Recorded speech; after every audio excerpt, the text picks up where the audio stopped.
এত ডাল বেটে পেঁয়াজি করছি। আমরা বেসন দিয়ে পেঁয়াজি খাই, কিন্তু ডাল বাটা ছিল, ডাল বাটা দিয়ে একটু পেঁয়াজি ভাজছি। দেখো দারুণ টেস্ট হবে, মুচমুচেও হয়।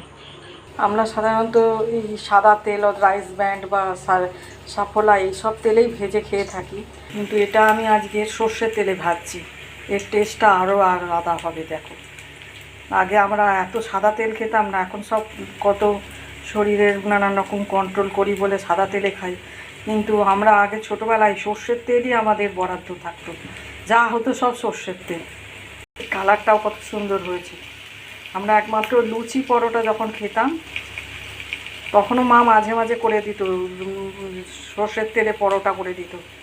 অনেকে বলে গন্ধ লাগে, কিন্তু তা না, তেলটা ভালোভাবে হলে গন্ধ লাগে না, কিন্তু ভালো টেস্ট লাগে। রেডি হয়ে গেছে আমার পেঁয়াজি ডাল আর গরম গরম পেঁয়াজি।